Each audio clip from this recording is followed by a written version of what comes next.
Let's start off. Hello, everyone. My name is Cierra Jones. Welcome to my presentation titled How Video Games Can Help Solve Modern Learning Issues and the Museum to You project. Like I stated earlier, my name is Cierra Jones. I'm a four-year student of UH West Oahu, though I have taken a semester and several classes with Windward Community College. I graduated from Kailua High School and immediately joined in the next available semester with UH West, and now my program of study is creative media with a concentration in game design and development. A quick overview of my presentation. First up is my thesis statement on how learning video games should be more commonly used to aid in modern education. Next is the reasoning and rationale for why I chose this research topic. After that is my capstone plans for the creation of a game that addresses a specific problem in education that a video game would be able to uniquely address.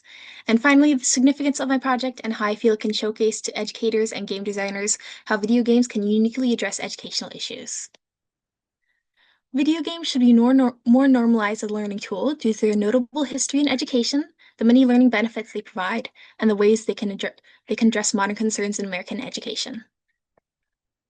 The objective for my research was to learn more about the practical role video games can play in fields like education.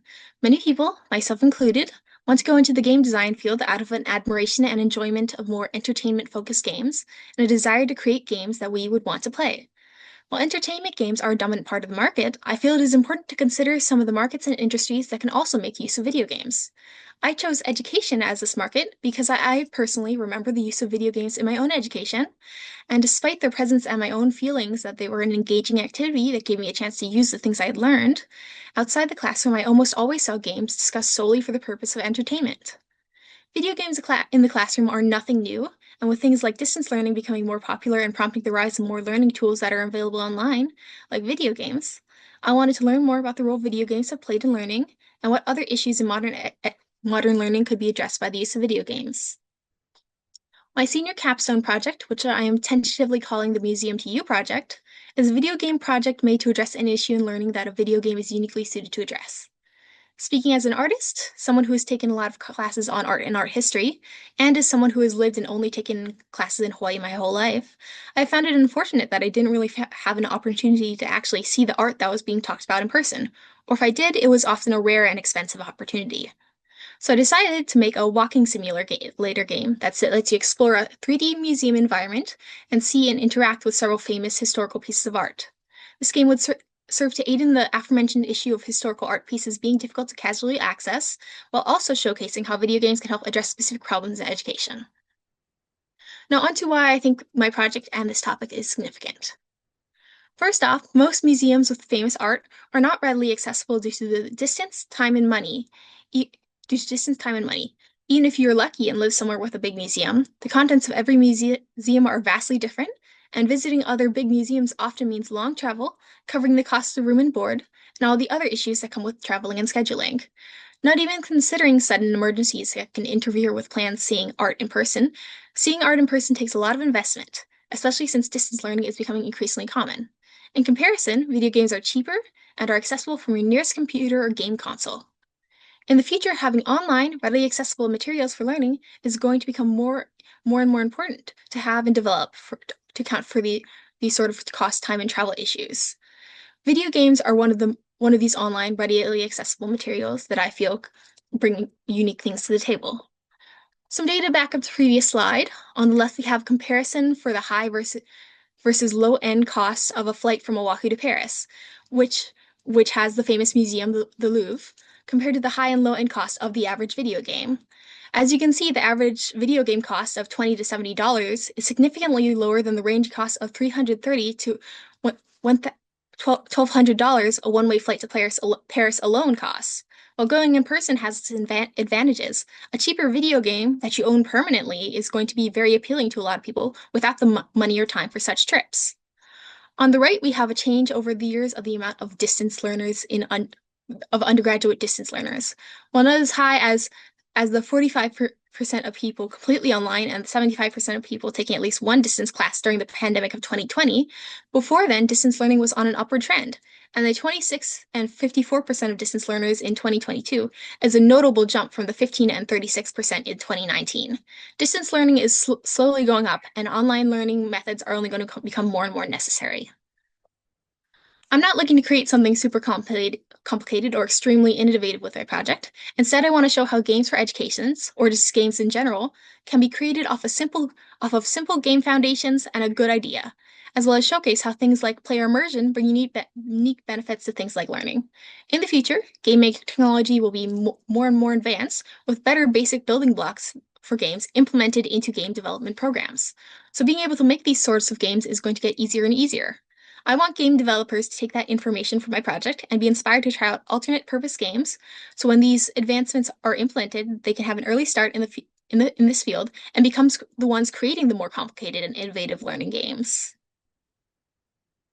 I have three main target audience groups. First up is the game developers and players. I want to show them how video video games and learning games can accomplish unique things and be done in unique ways so they can see that these learning games aren't just like, oh, all they're all math, they're all science. They can be more unique than that. They can do different things. And I also want to show educators and education institutes new ways that they can use video games to educate.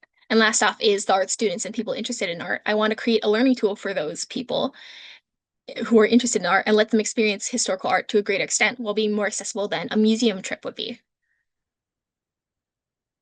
In addition to the benefits for art students, showing new ways learning can be implemented into video games, can help encourage more use of games as tools of modern education. This can help more investment in in-game creation for education, which can help the development of video games and education as a whole. Ideally, this project can show a unique idea being put into play and encourage others with unique ideas to try out making games for education. So to quickly lay out the plan steps in my process, first up, pre-production will be doing research into ideally 20 or so famous art pieces, though I may aim for 10 or 15 to start out with. And then research and planning for, for planning for my game, the game creation and laying everything out. Production stage one would be me beginning to implement basic game mechanics like walking around, looking around, jumping, crouching, etc., and then creating a basic map to test the game until the proper map creation stage comes up.